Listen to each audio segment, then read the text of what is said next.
10واں طبقہ، اس کے بعد شیخ عبدالقاہر جرجانی، علامہ ابن حاجب جو کہ صاحب کافیہ ہیں، علامہ ابن ہشام کا زرعی دور شروع ہوتا ہے۔ ان کے علمی کمالات اور نحوی خدمات سے لغت عرب کی سالمیت کا نحوی آفتاب طلوع ہوا، جو قیامت تک عربیت کی صحت کا ایک قانون معیار بن گیا۔ چونکہ ہمارا تعلق اور زیادہ اردو سمجھنے والوں کا تعلق بر صغیر سے ہے، تو ہم انشاءاللہ یہ بھی دیکھیں گے کہ بر صغیر میں یہ علم کیسے آیا، کون کون سے علماء نحات ماہرین وہ یہاں پہ تشریف لائے اور انہوں نے اس میں خدمات سر انجام دی۔ 827 ہجری میں نحو کے ماہر استاد علامہ بدر الدین محمد بن محمد الدمامینی سب سے پہلے بر صغیر پاک و ہند میں تشریف لائے اور 1 سال یہاں رہے، پھر وہ وفات پا گئے۔ اس قلیل عرصے میں علم نحو کی کوئی خاص خدمت تو نہ کر سکے، لیکن اس کے باوجود ان کا یہاں تشریف لانا اشاعت علم نحو کا موجب ہوا۔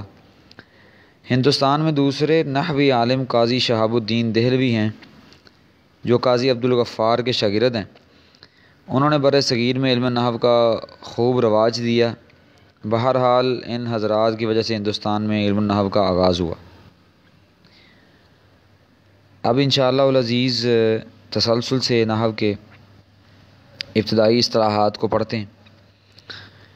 سب سے پہلے لفظ کا لغوی معنی ہے پھینکنا۔ قرآن پاک سے اس کی دلیل ما یلفظ من قول الا لدیہ رقیب عتید، اور اہل عرب کہتے ہیں کہ اکلت التمرۃ ولفظت النویٰ، میں نے کھجور کو کھا لیا اور گٹلی کو پھینک دیا۔ یہ عربیوں کا مقولہ ہے۔ چونکہ عربی کو عربیوں سے ہی سمجھ سکتے ہیں، اس لیے عربی یہ لفظ پھینکنے کے معنی میں استعمال کرتے ہیں۔